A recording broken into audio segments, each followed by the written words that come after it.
if we are to meet this national peril. I refer first to the need for far greater public information, and second, to the need for far greater official secrecy. The very word secrecy is repugnant in a free and open society, and we are, as a people, inherently and historically opposed to secret societies, to secret oaths, and to secret proceedings. We decided long ago that the dangers of excessive and unwarranted concealment of pertinent facts far outweighed the dangers which are cited to justify it. Even today, there is little value in opposing the threat of a closed society by imitating its arbitrary restrictions. Even today, there is little value in ensuring the survival of our nation if our traditions do not survive with it. And there is very grave danger that an announced need for increased security will be seized upon by those anxious to expand its meaning to the very limits of official censorship and concealment. That I do not intend to permit to the extent that it's in my control. And no official of my administration, whether his rank is high or low, civilian or military, should interpret my words here tonight as an excuse to censor the news, to stifle dissent, to cover up our mistakes, or to withhold from the press and the public the facts they deserve to know. But I do ask,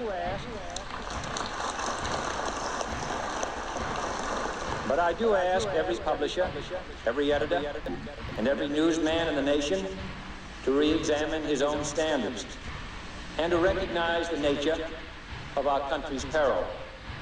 In time of war, the government and the press have customarily joined in an effort based largely on self-discipline to prevent unauthorized disclosures to the enemy.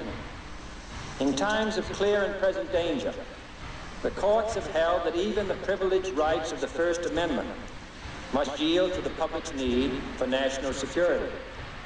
Today, no war has been declared, and however fierce the struggle may be, it may never be declared in the traditional fashion.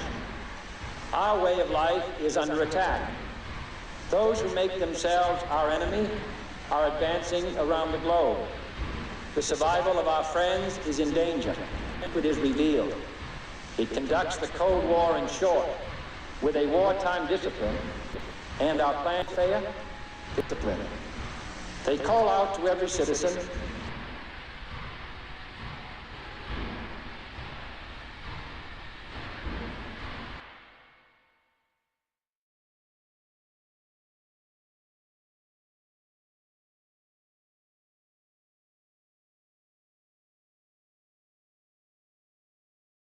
to weigh his rights and comforts against his obligations to the common good.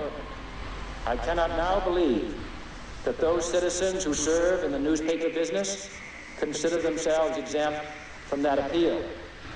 I have no intention of establishing a new Office of War Information to govern the flow of news. I am not suggesting any new forms of censorship or new types of security classification.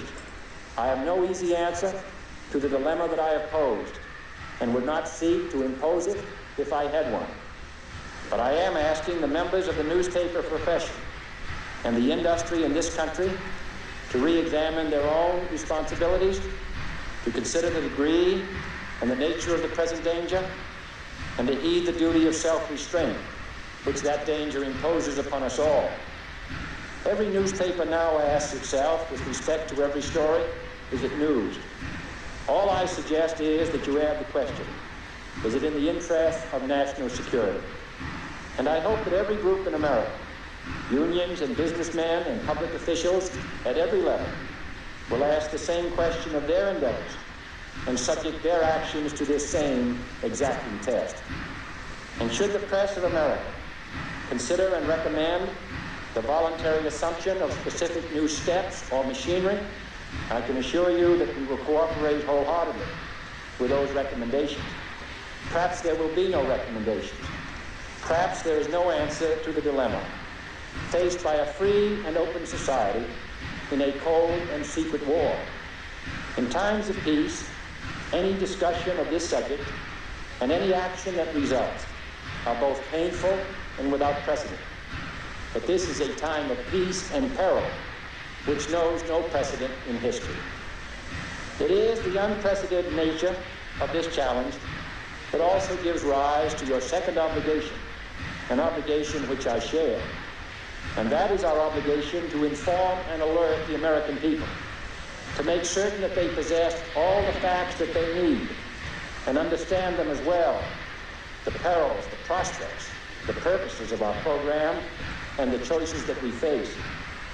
No president should fear public scrutiny of his program, for from that scrutiny comes understanding, and from that understanding comes support or opposition, and both are necessary.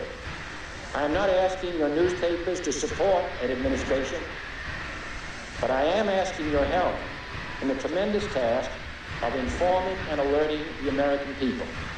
For I have complete confidence